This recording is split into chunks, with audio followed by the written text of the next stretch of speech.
या कुन्देन्दु तुषारहारधवला या शुभ्रवस्त्रावृता या वीणाभरदण्डमण्डितकरा या श्वेतपद्मासना या ब्रह्माच्युतशङ्करप्रभृतिवी देवैः सदा वन्दिता सा मं पातु सरस्वती भगवती निःशेषजाड्यापहा। ए वंदनाटी सरस्वती मातांक पाई उद्दिष्ट। वर्षक 12 मास एवं 6 ऋतु ग्रीष्म वर्षा शरत हेमंत शीत एवं बसंत। ए ऋतु गुड़िक मध्यरु बसंत ऋतु को ऋतुराज बोली कहा जाए। बसंत ऋतुर माघ मास शुक्ल पक्ष पंचमी तिथि को श्री पंचमी बा सरस्वती पंचमी कहा जाए। एहाकू बसंत पंचमी मध्य कहा जाए। एही दिन माता सरस्वती प्रकटित होइथिले।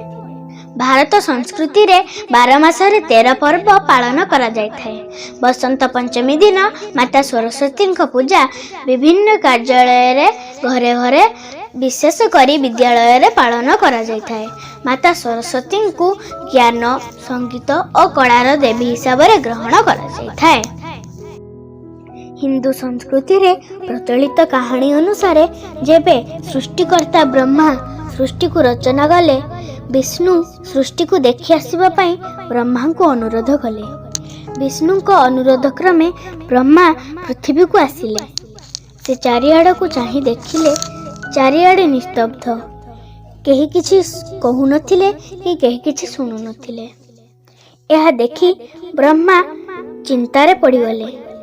तांकु लागिला जे तांको सृष्टि रे किछि कम रही गला। से निज कमंडलरू किछि जल आनी चारिआड़े छिंची देले। सेही जलबिंदु प्रभाव रे एक देवी प्रकटित हेले।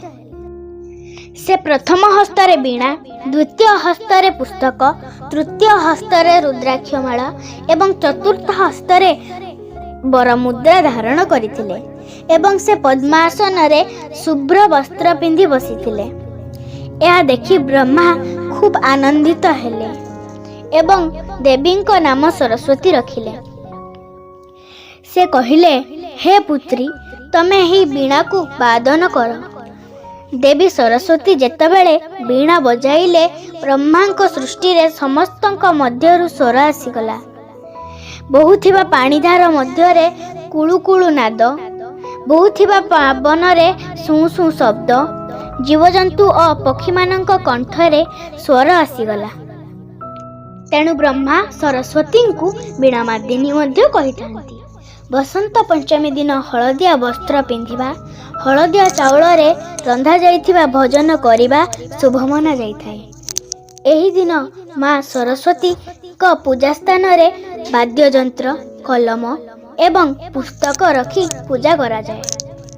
ओइले माँ सरस्वती निर्मल वर्णे रत्न विभूषित कुंडल कर्णे गलारे गजमती मुकुतार हार दिय माँ सरस्वती विद्यार भंडार। धन्यवाद।